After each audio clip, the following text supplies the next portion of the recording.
From shamans to scientists, mediums to masterminds, cannabis to LSD.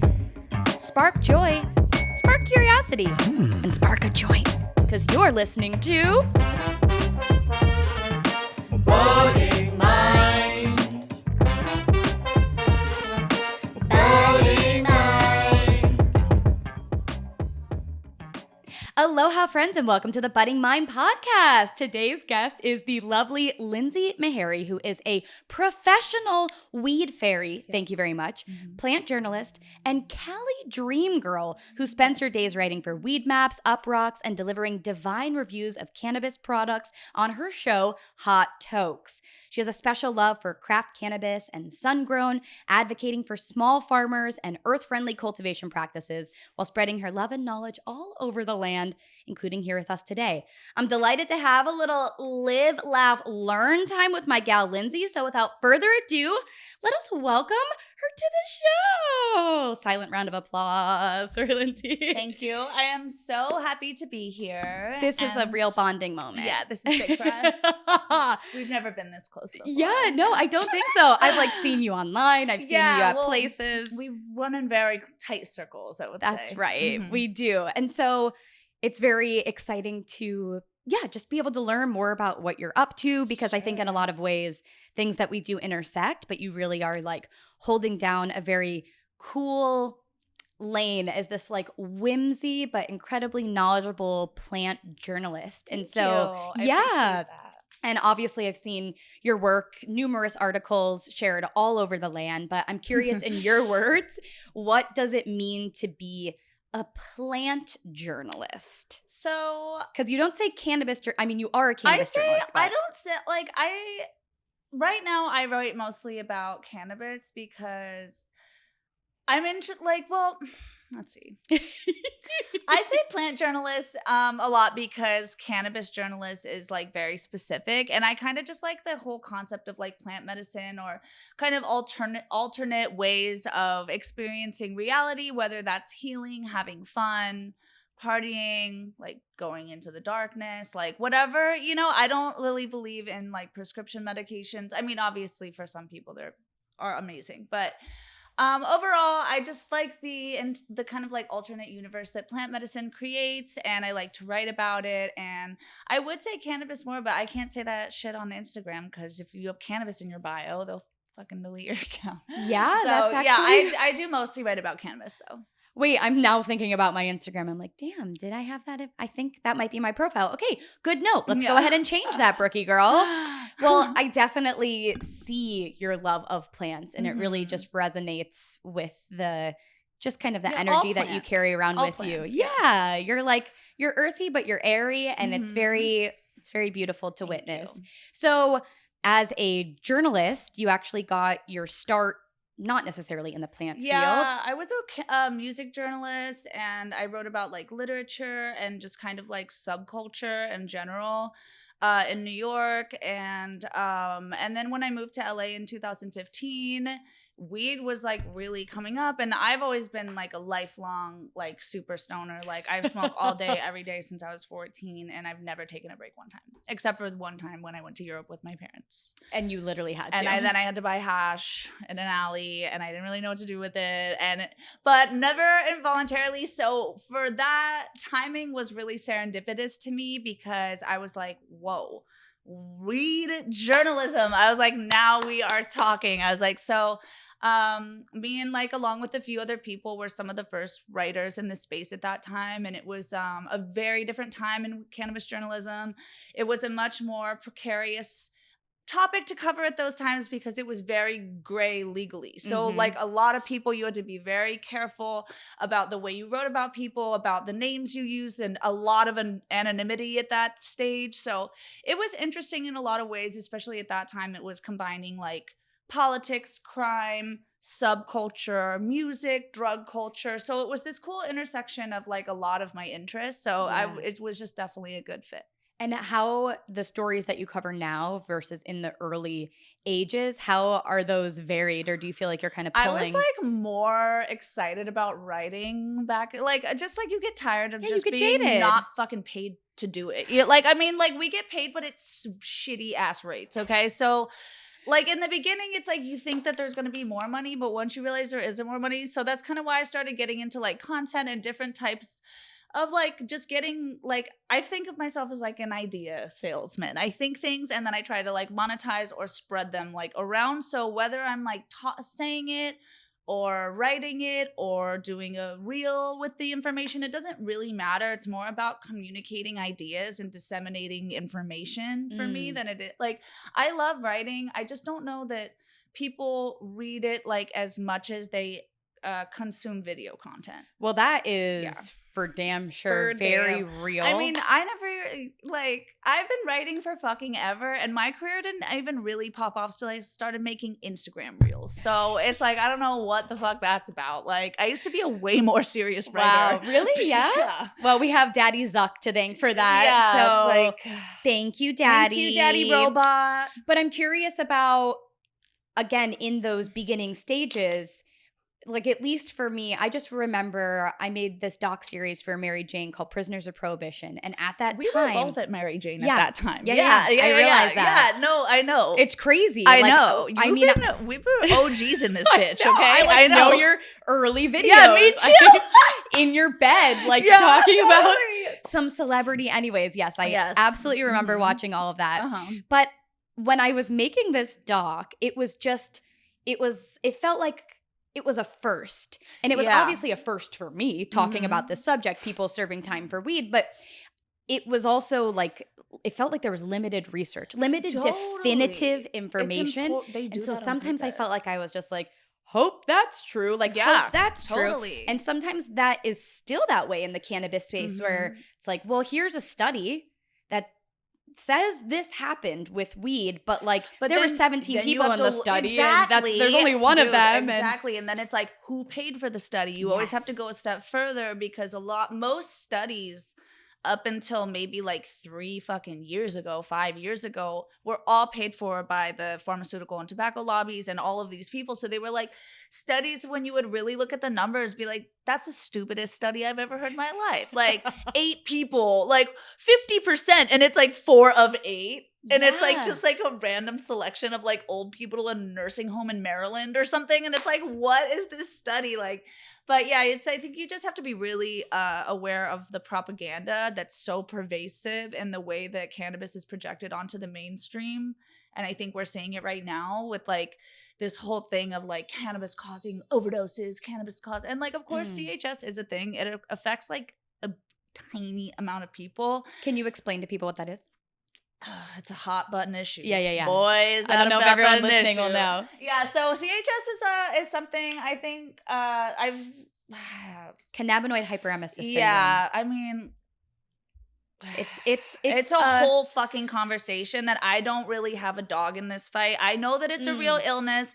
I don't really want to get involved in the conversation surrounding CHS, to be honest, because it's very in the news right now. Controversial. Yeah, I think it's real. I think that it's also being latched onto by people who have negative things with it, but that doesn't mean that people don't suffer from it. They definitely do.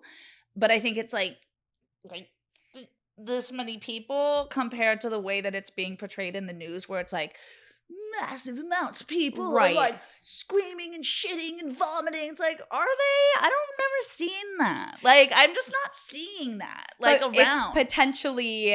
It's potentially or it is very much a disease where people are allergic to cannabis, and typically it happens when they've smoked it's often a genetic mutation that can be activated by overloading your endocannabinoid system. And I also believe that cannabis is a spiritual entity, and that it is a medicine that has its own plant spirit.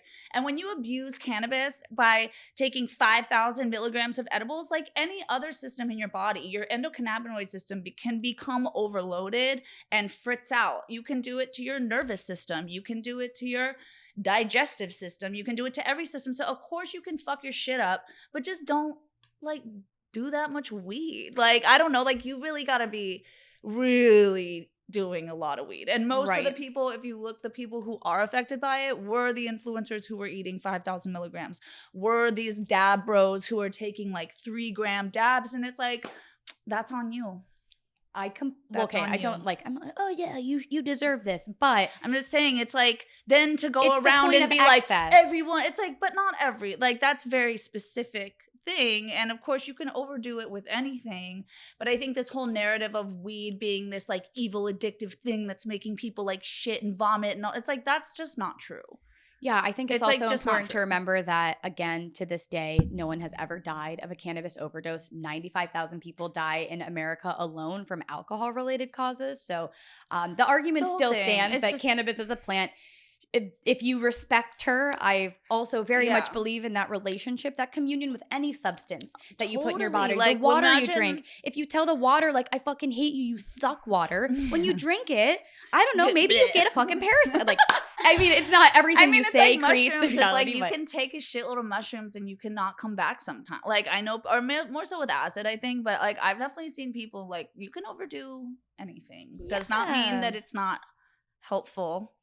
And having those authentic relationships with substances, with cannabis, and with plants, I think is really what I want to encourage in people. And so I'm curious, like, something that I have seen and that I have experienced as well, being an advocate for cannabis, creating content in this space is greenwashing, is saying, like, I work in this space, so I should never talk negatively about cannabis, and I should never mention anything called CHS, I should always be saying every brand is good, every product is good, and you should smoke more weed. So how do you kind of combat that in your life? Because I'm just really honest, and I am not gonna lie. If I don't like a product, I'm just gonna say it, or I just won't say anything, or I probably will say something. If it's being dishonest and misleading, I don't like that. Like, something to be really wary of, in my opinion, is indoor living soil. So that is a huge greenwashing technique. Like, living soil means that your soil is alive with like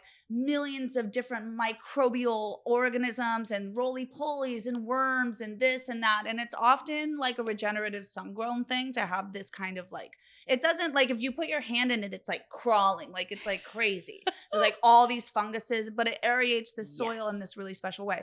So indoor plants are often Oh, we've got a popular gal. Sorry. I thought that went off. How's your work? Your first alarm, I thought it was an alarm for 2:22. I was like, this bitch. I would, but no, not this time. Yeah, and like like a lot of times when you see a brand, unless they have big troughs of soil indoors, you can't do living soil in a 2-gallon whatever little pot. It doesn't work like that. And really, they're just torturing worms and they're torturing roly-polies because they're flushing them with nutrient salts constantly. Like, worms aren't usually being flushed out with salts and nasty fucking shit all the time. So I think there's certain things that piss me off like that, because it's like, not only, and like, living soil is living, meaning it could be alive for 50 years and they don't till it. Like, so it's like, those things are really special practices that like heal the earth and grow weed at the same time. So to see these brands like saying they do that, like, I'm not going to say which ones, but there's some really popular ones that are lying or they're worm torturing, which is definitely worse. God, I want a shirt that says stop worm torture. Stop worm torture. Grow weed outdoors. So does this advocacy, or you're leaning towards sungrown and advocacy? Yeah, all worms matter. I love worms. But does that stem from your ever expanding knowledge in cannabis, or was that something you were interested in prior to this space? I've always been into regenerative farming. I grew up in a really environmentally conscious community, and so I've always been into that stuff. But I think like with weed, it has this unique potential to like heal the earth. There's farming techniques that will literally pull carbon out of that, like, so there's this opportunity to do it in this really like, the cycle is closed and everybody is healing, like. I'm so sorry. This is incredible. Oh my God. You're adding sound effects. I thought I did. Thank you. Yes, we love a good alarm moment. Lord. All right. So. Yes. There are agricultural practices that we could be but it's just embodying in like the cannabis it's annoying space. because it's like you guys are saying you're doing it, but you're actually doing the opposite when you could be doing the right thing and like doing it really cool. There's like this really great opportunity, but it takes a lot more effort than it does to like put a bunch of chemicals on some poor plant under some lights and then like dump the soil after and say it's living soil, you know? Well, I obviously agree and believe that in the cannabis space, there should be a level of standards or certain ethics involved in like building businesses that give back to the plant, the planet, communities, whatever. Capitalism, tends to squash that out, but that's also something that I'm witnessing in this emerging plant medicine space in general, in the psychedelic space. So, what are your thoughts on where that is headed, and I guess what is being done right, or what could be done right in the weed space or the psychedelic space? Because I think they're super separate. Okay, cool. Yeah. Let's start with the weed space. Okay, what's doing right? I mean, I think there's a lot of brands right. I think what's wrong right now is that there's these really certain big corporate brands that are undercutting the market. So it's making it really hard for people to do stuff right because they're just like, isn't enough money and there's way too much weed, and people, the less educated the consumers are, the better for them. They can be like, this is $8 and it has 45% THC, and they're like, gimme. And it's like, that is not the medicine you need and it's not the medicine you want, but like it works for them if they can just bust out this shit, sell it for nothing, so I think that the problem, thing is the problem lies in consumer miseducation, misinformation, and the lack of education. So that's why I really try to like have like educational profile, because I think that that's where the key is. Like if people know that shit sucks, they're not going to buy it, but they don't know, and it's like our job to tell them, because who's going to tell them? When you know better, you do better. You do better. R.I.P. Maya Angelou. It's true though. It's so fucking true, It really is. I'm sure that if people knew that there was an option to support earth conscious cannabis over cannabis that emits like millions of metric like horrible shit all the time, that they would want to support it. It's the same price. I actually read a study recently on people who, it was, I don't know, a bunch of cannabis consumers, and by and large, the majority of these people thought that brands, like all cannabis brands, there is some kind of standard set for how they must practice. No, there isn't. But people, like consumers, think like, oh, it's a plant, so if hippies smoke weed, then like all the brands and products available must be created and designed and built by people who care about the planet. And that's just by and large not the truth in the industry. Especially in the past like 3 years, it's just been like really hard for people who are doing it right to keep doing it, you know, because it's like, it costs more to do things right. It costs more to run Musso and Frank's than it does to run McDonald's. You know what I'm saying? Like and like there's and I'm not saying that all indoor cultivators are bad by any means. There's tons of amazing indoor cultivators who do a gorgeous job and their weed is super like unbelievable looking, and it's like, so I don't think it's a matter of like indoor, outdoor. Obviously I prefer sun-grown weed because I don't know like why you would grow it indoor when you can grow something outdoors because of the sun. But because the whole fucking sun thing. The whole sun thing. But the thing that grows everything else. Yeah, literally. Grow the like, weed. Would you want a chicken grown indoor or chicken outdoor? Outdoor chicken. I actually don't know if many people fucking care about that, unfortunately. I want an outdoor chicken. Yeah. So what are some other reasons that you love sun-grown? Do you notice a difference in taste and flavor? I think that it's like how nature wanted the plant to be balanced. So like indoor, it's like the chemicals get like pulled out by the UV, like in these crazy ways, and so a lot of it is about getting these crazy percentages, which is cool. And I think it's a really interesting type of flower. I don't know that like, I feel that like sun-grown flower is like the earth being like, here, like I made this for you and it's perfectly balanced, and it's like has all these things that aren't found in indoor flower just because the spectrum of light of the sun, like you can't recreate that. So I think that it's like a little gift from nature. And girl, I love that about you. Yeah, go all the way woo. Push yourself off the cliff. Let's fucking go there. Because it is. I don't know. And like I've gone through a lot of hard times, and I have a lot of weed, obviously, because I review it. So I have pretty much all of the weeds, and so I was like trying to see which ones made me feel better, and it was like only when I was really upset type of thing, and it was like only the sun-grown ones made me feel better. The other ones made me stoned, but they weren't like a hug, the sun-grown ones like were more of like a holistic feeling better, like mind, body, spirit, whereas the other weed got me stoned, but it didn't help my like mental state feeling better. And that's why I've always felt that like sun-grown is more medicinal and indoor is a little more like recreational, I think. But like I just in general prefer the sun-grown, but I think definitely to each their own. Again, there are amazing indoor cultivators that are doing incredible jobs. So well, one other thing that I had actually heard you speak about on Liz Whiting's podcast, Send Us Flowers. Yes, I love her. Yes, we love you, Liz. You were talking about, or you guys were talking about super high THC flower, concentrates, etc. The average consumer, that is 1,000%. They're first shopping for price and then they're shopping for potency. And anyone who's in cannabis knows like that's misleading. Shop for the terps and the cannabinoids. I know. But the average person is like, listen, I got $40 to spend. I want whatever's going to get me the highest. And the bud tender told me it's the 95% shatter. So that's where I'm going.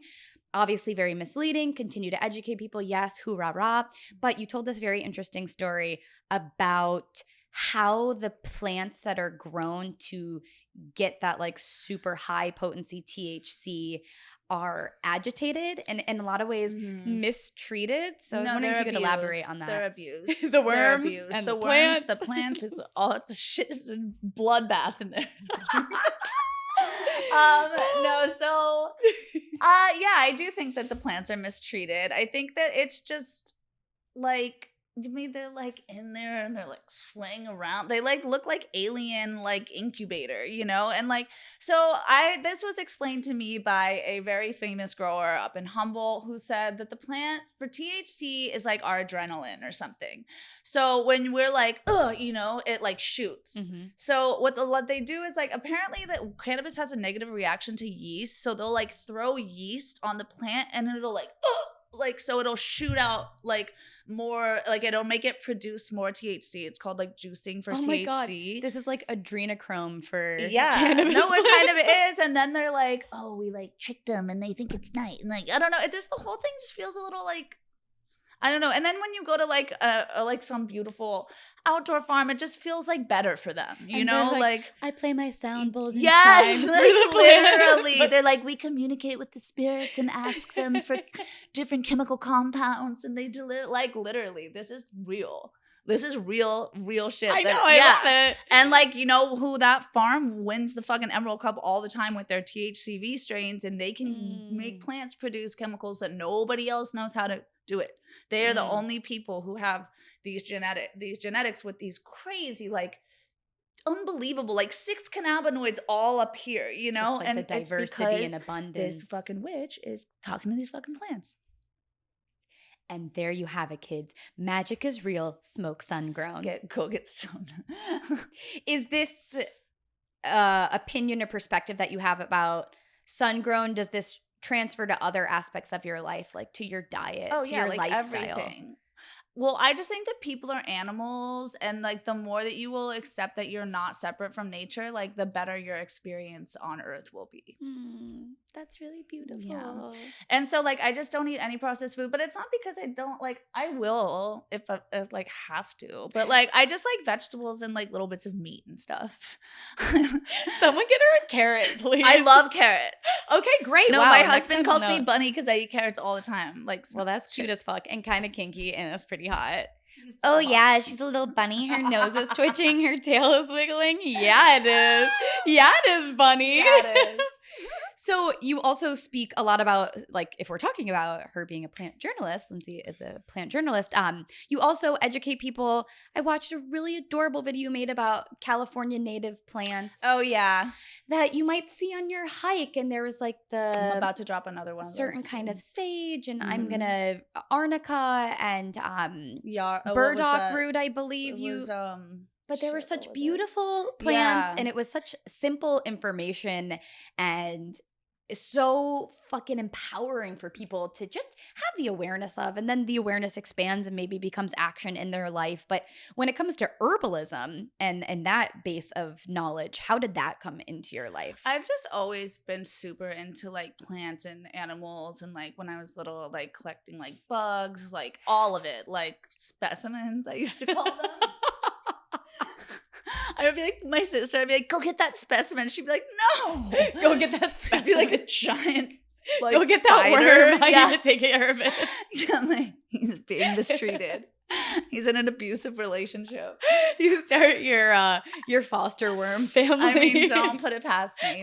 No. Like, yeah, I've just always been really into like nature stuff. I just feel like it is God, and like it makes sense, and it is like all of like it just all fits together. Like it's just really incredible, and like yeah, I don't know. It's just been always forever. But yeah, I think also like medicinal plants and just knowing like plant identification, it reminds you of like the abundance of nature and like how much the earth has to like give, and how like this whole construction of capitalism, like we don't really need any, like we always had it all and there was always enough for everybody until like we fucked that up. Like the earth, like it was like, you know, like when you walk around and you're like, oh, like this can cure this, like here I can eat you know, and it's just like it's so cool to just think about it like that. And I think it like kind of represents something like outside of this like horrible matrix that we exist in, where it's like just even like saying dandelions are weeds, like dandelions are like the most fucking powerful, one of the most powerful medicinal plants. Wow, what does it do? So I know people like drink dandelion coffee. I think I've had a so dandelion latte. they do a lot. They're really good for your liver, but they also are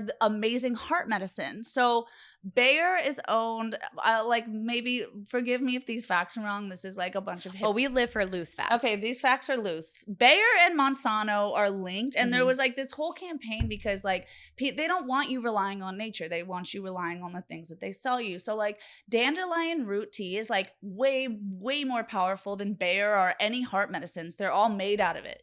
So it's like funny because it's like there's this whole thing with like poison the weeds. It's like weeds are almost all medicinal plants. Like weeds are not weeds. The concept of weeds was created by these like toxic, disgusting companies to try to move people away from nature, to make them dependent on these corporations. To say one plant is good and one plant is instead of being evil. dependent on nature, they're like, no, depend on us and pay for it because nature's free, you know? Yeah. So it's just like, there's a lot of theory about it, and there's a lot of like, but I think that's so. I'm listening to a very beautiful book right now called Plant Spirits, and do you know brand? it? No. Elliot No, McGowan. but I like the name.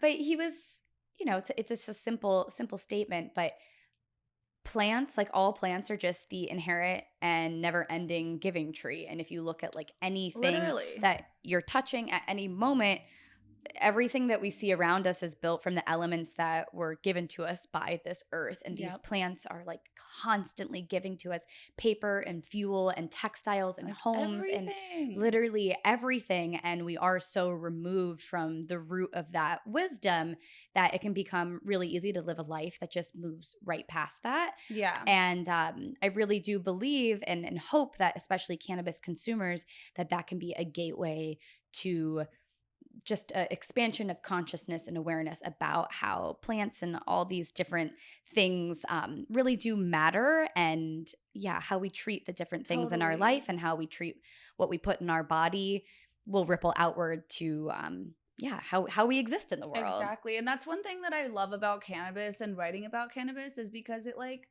reminds people like of that, you know. It's like it's such an amazing medicine, you know. It's like it is crazy like how much it does, you know. It's like, oh, your foot, like weed, like, oh, my heart's broken, weed. Pour some CBD. Yeah, like it's just literally it works for everything, and it like reminds you that like that shit just grow, like it's all just right around us. It's so crazy. And so we lightly touched on this emerging plant medicine space. And so I'd love to circle back to that because there's just so much happening in the psychedelic space, and there's so many events happening now, and there's so many lectures and conversations and brands. And I saw you at the Psychedelic Summit here in California, and it's really beautiful to witness, and it's also really alarming for me. And as someone in cannabis, I'm sure you as a journalist as well, like there's almost a natural segue that you would start writing about these things or get involved,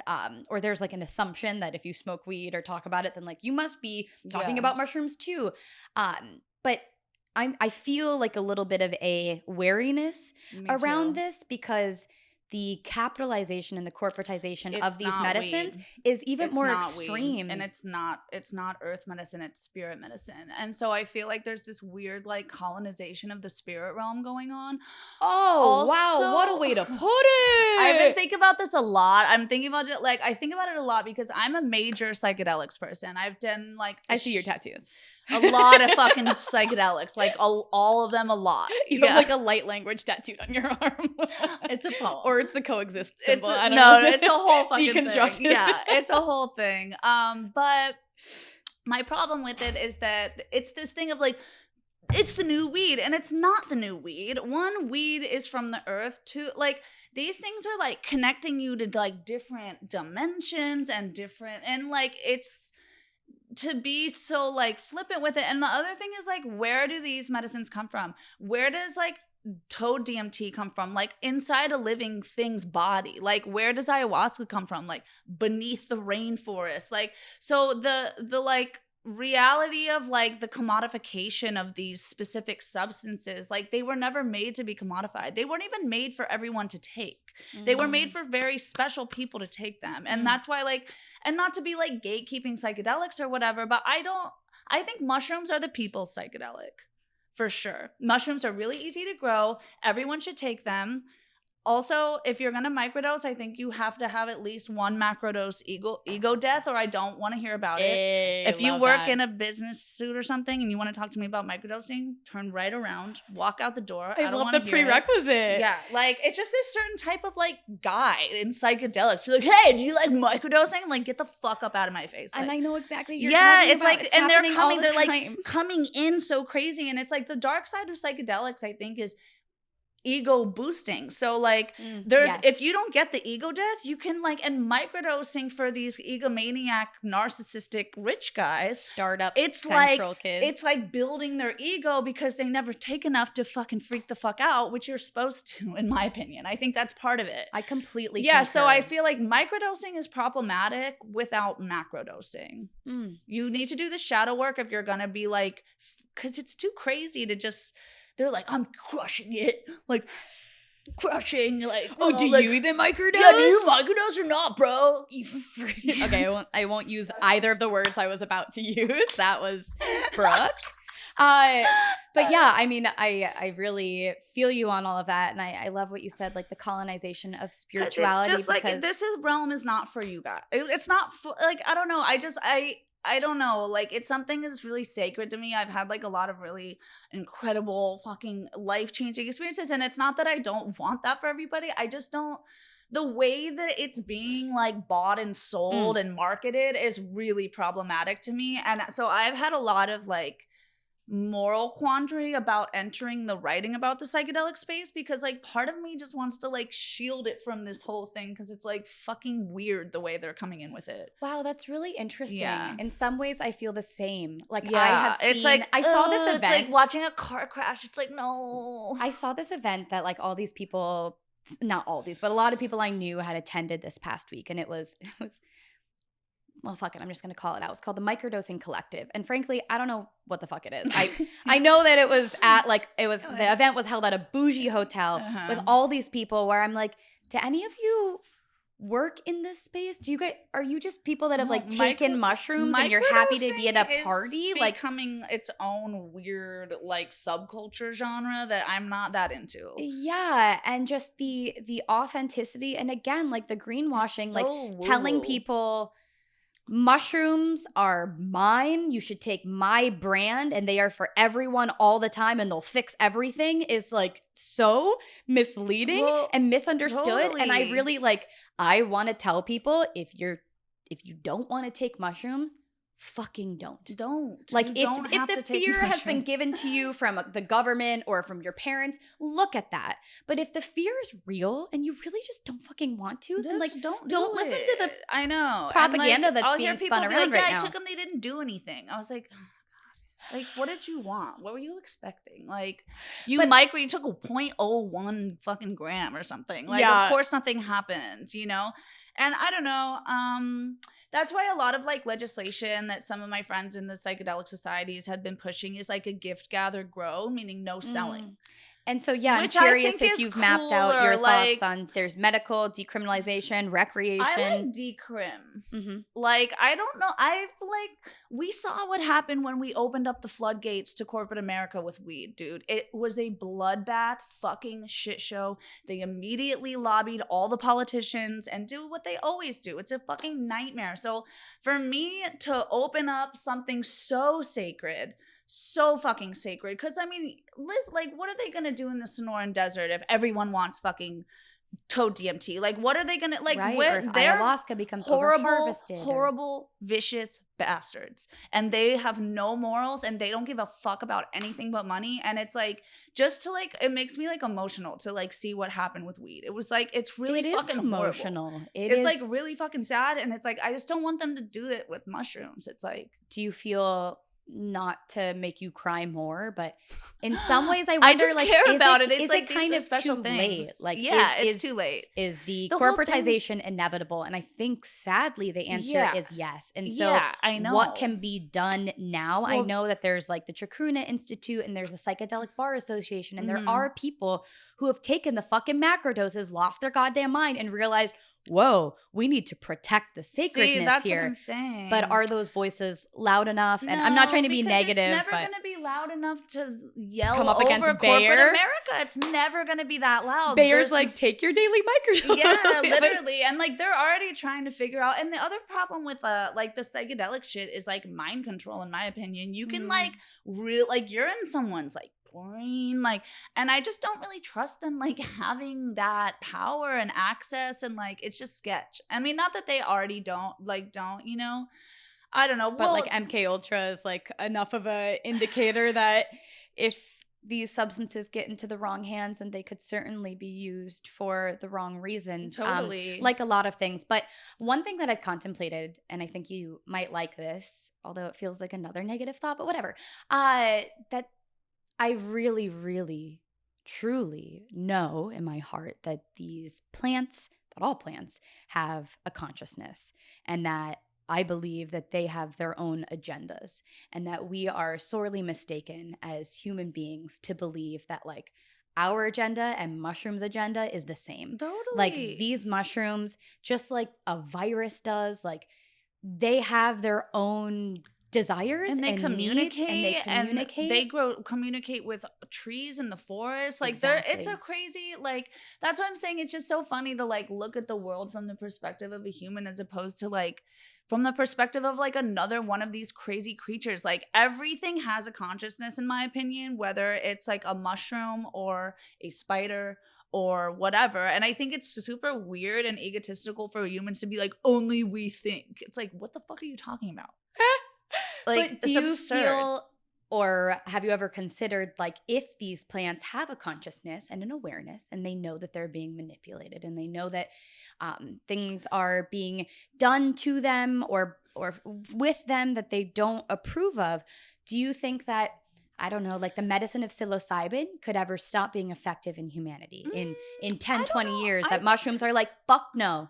No, we're not getting in there. If anyone's gonna do it, it's gonna be mushrooms, because there's such little a personality. Yeah, but weed, I don't think. I think weed was like a gift to living things from the earth of medicine, and I think like that's what makes me like so emotional about weed. Is it's like, weed just wants to give, you know? And it's like such a beautiful plant. It's so complex, and it's so like nuanced. There's so many ways you can consume it. So I don't think weed has like an agenda. I think weed is like pure love that kind of just radiates, you know? But I think mushrooms are tricky. I could see mushrooms turning on us. Those little 100%. Those like little like Mario like But yeah, I don't think that with weed, but I do. Psychedelics are different. That's what I'm saying. Like, I think that this bullish mentality that corporate America has with psychedelics is kind of funny because it's like, okay, but you're also forgetting that psychedelics opens consciousness and makes people see who you guys truly are. And so I feel like it's a little like they're so excited about making so much money on this. But the other thing is like, how much do you really buy mushrooms? And how much do you really need? Like I think that's another thing. I don't need much at all. I take like a gram of mushrooms like often, but like, I mean, and like my one friend, she probably eats mushrooms more than anybody I know, and she eats like a couple grams a week or something. And like, damn girl, yeah, she's just always eating. But she's also a very well-known cannabis journalist, so. I'm just saying that it doesn't have the same like money potential that weed does, because you don't need as much of them as you do weed, and it's almost impossible to consume more than a couple grams a week of mushrooms unless you're like really going for it. Yeah, but I liked what you said earlier about it being the people's psychedelic, because if you have dirt in the Tupperware box and a bag of Big Ben's rice, and like, that's why I think like that's why mushrooms are not but these really sacred molecules, these really things that are found in these very like sacred deep parts of the earth, like, no, I don't want them going there. It's scary. Well, thank you for all of that. Yeah. And thanks for being a steward of a positive perspective, my gal. So back to pot weed. Have you consumed today? Yeah, in my car. Oh my god, really? Yeah, so I what's parked that like my car for you? on Sunset Boulevard. I smoked a bowl and then I came here. Smoking on Sunset. Yeah, I was like, man, I was like, it's funny. I was like thinking, I was like, damn, when I was 13, I was like, I didn't think, I was like, I'm going to do this my whole life, just smoke weed in my car before I go into places. Being an adult is really cool. It's really fun, by the way. This is not getting old. I love it just like I used. Okay. Yeah, so you said that you've never really taken a break. And no, every morning I wake up so excited to smoke weed. It's the first thing I do. I wake up, I'm like, and then I go smoke weed. Wow. And what are you smoking? What are you into? I know that you love sungrown, but like, are you rolling joints? Or are you doing wax? No, I'm a bong person because I write about a lot of flower and I receive a lot of flower. So I don't want to like roll joints of everything because it's like, it takes me a long time to smoke. I do like one hit because I have to be like, you know, so I do like little bong snaps where you pack like a tiny little bowl. Yes. But I do like 20 of those a day. No 15, shit. yeah. How? Just all day. Boop, boop, boop, boop. Wow, girl. Like today, like I was writing an article, so I'll write an article and I'll be like, smoke the weed, write it down. Like think about it, write it down. Then I'll just like do it. So I'll do like 8 throughout an article. And that's just the article. That's not makes even sense though. Yeah. When I'm creating things about cannabis, I'm usually like, and you want to get like in it. And I like to really write about like, because I feel like a lot of problems with weed writing is people are like THC percentage and like it's like this, but it's like, what does it like feel like though? You know, like what is it like really the experience of it? So I try to really like, I feel like tell people like what it's good for, what it feels like. So I really have to like experience it. And so I would definitely consider you an expert, especially you guys should check out Lindsay's show, Hot Tokes, where this is where you do a lot of these reviews beyond for the different media publications. But how are you really distinguishing one strain from another? Because for me, I'm not a connoisseur. Like I love this plant and I will smoke her in a million different shapes and forms, but I know what I like and I know what I don't like, but I don't necessarily like when I try to draw those parallels and find out like, is it this terpene? Is it this thing? I think it's terpenes. It's what terpenes you like. Yeah. And what terpenes do you like? I like my favorite terpene is terpinolene, which is kind of like the inspiration terpene. It's uplifting. It's found in like sage and apples and lilacs, and it has kind of like a spicy sort of, it's kind of hard to describe, but I wish I had some weed with terpinolene. And so you're looking for that in strains that you I just like consume. There's this saying that says the nose knows, which I really fucking, that is what I tell people. I'm like, smell it. Does that smell excite you? Does it smell good to you? You know, like I don't like really, pheromones. Yeah, it's the same. It's like, and I think that that's like the best way, because it's like, I have certain friends that are like, I will not smoke orange smelling weed. Like I do not want, you know, like I don't like dessert strains. I don't really like gelatos or elixir, like the super sweet like smell. Like I don't really like that because often that weed makes me tired. Whereas sharp smelling weed is more sharp lemon, that like pine is gonna bring you up. Like the sweetness usually is gonna make you feel a little more like lethargic. Yeah, so I think it's more about like 1, deciding what you want to feel right then. 2, just figuring out what terpenes work for you, and the best way to do it is just smell it. You immediately know when you smell something if you like it or not. It's like perfume is like, I don't like it. Right. Or whatever, you know, and it's the same with weed. And I think that's like the key to new users. But the thing is, then they don't let you smell it at the dispensaries. So it's like, my whole thing is a little flawed. But if you buy some weed, smell it, and then it'd be nice if there was a return policy for this methodology. And that's another thing I think that's kind of curated by these. I don't know. I mean, I could go full hippie like conspiracy shit. I think it's weird that they make it so difficult to tell what you're buying at the dispensary. And then there's like these very clear brands that have, and the shelf space is so expensive. It's like $10,000 to have. I don't think people don't realize that when you go into a dispensary and you see the shelf, someone's buying for top, middle, bottom. Yeah, so they can spend up to like $100,000 to have their product on a shelf. So that brand already has too much money. Like people who make really good weed products are struggling. Look for the bottom shelf, baby. Yeah, and I think another good way to shop is like through certifications. I think that there's some problems with this model, but it's ultimately there's like the Dem Pure Earth Medicine certification. There's Sun and Earth certified. There's a number of them that'll tell you that like this weed was grown like right, or this weed was grown in this way, and so I think that is helpful, but I do think it's like kind of funny that it's like so hard to tell what's going on in there, and then you're pushed towards these like McDonald's type products that can afford these crazy shelf space. Yeah, and it's like, why can they afford them? Because their products are shitty and their margins are high, you know? So it's like, are you still going into the dispensary because you're getting a lot of I don't I haven't been. I mean, I'll go in. I go into support small farms sometimes, like just because it's like I don't like gonna ask them to be sending me weed all of the time.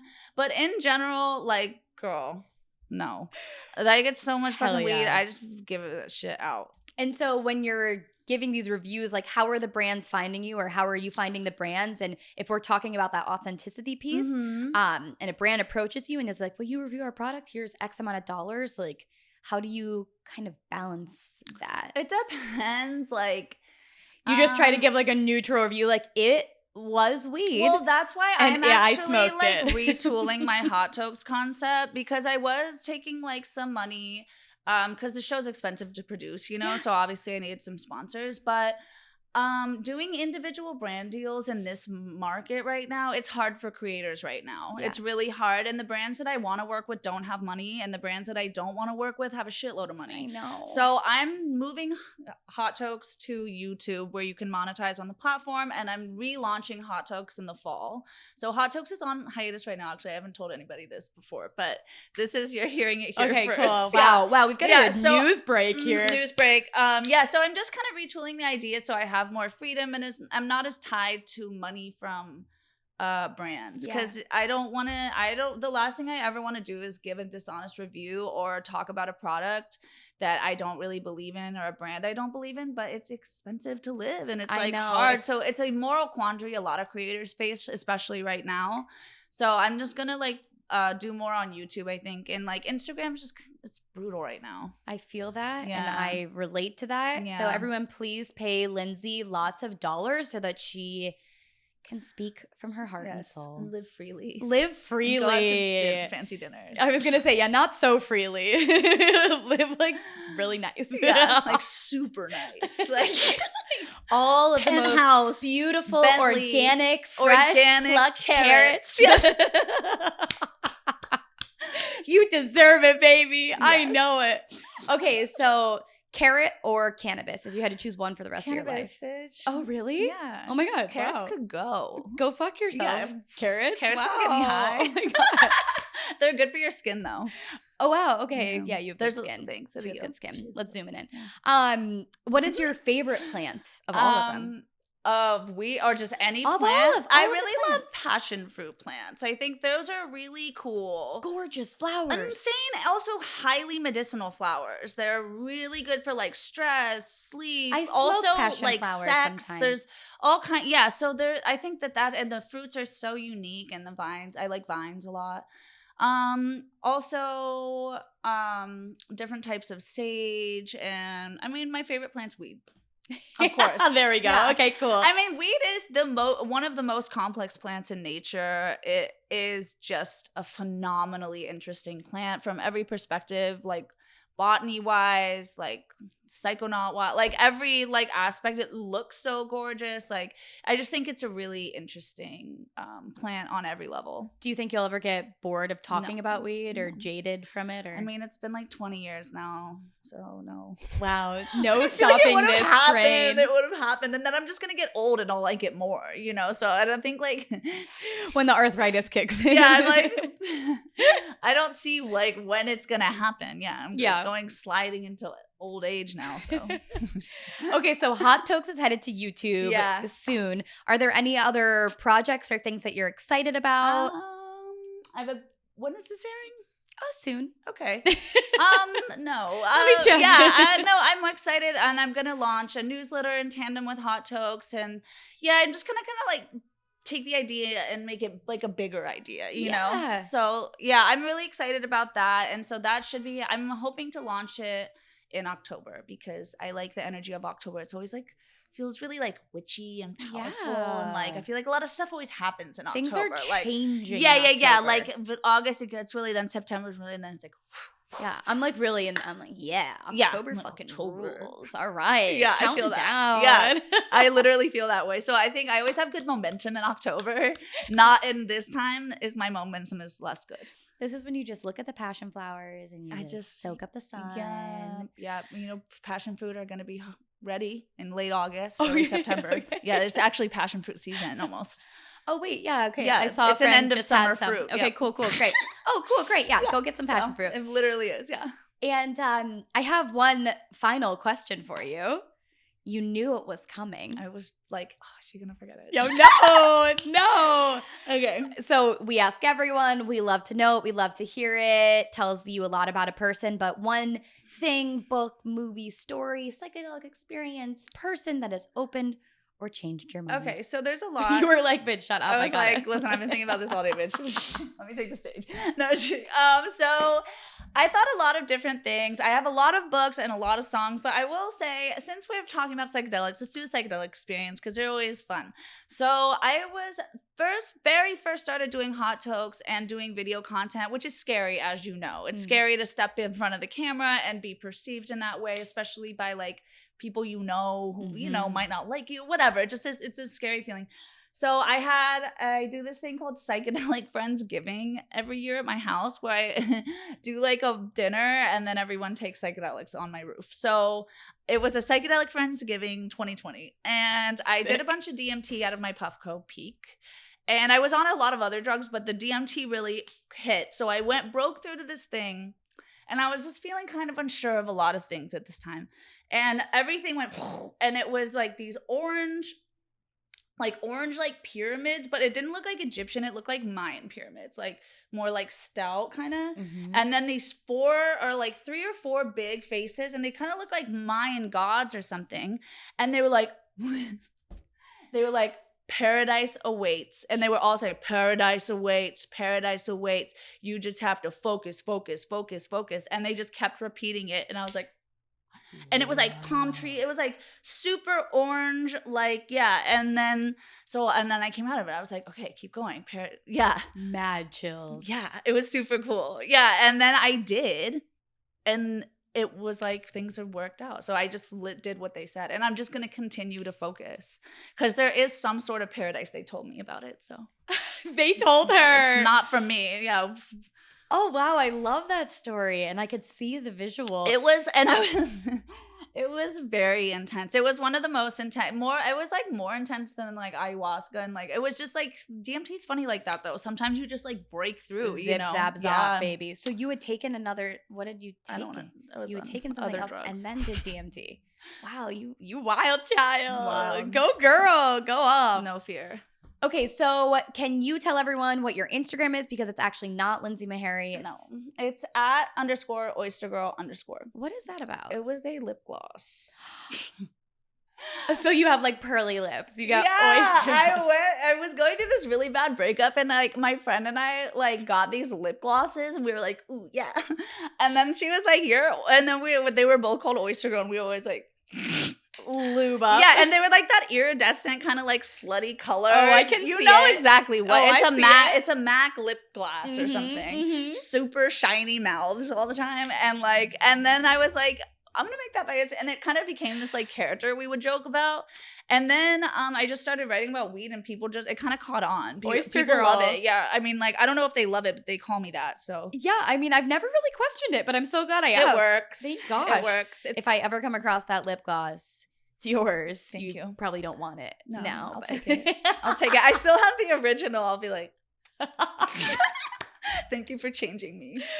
Oh, well, thank you for sharing all of your expertise and your thoughts. And I really hope that people will bow down to their cannabis flower as they consume today, hopefully to this podcast. So everyone check Lindsay out. Check out Hot Tokes coming out on YouTube soon. And I love you, and I love you. Is that okay? I love you too, okay, cool. and I love you you guys also. Thank you so much for having me, and it was great to talk to everybody.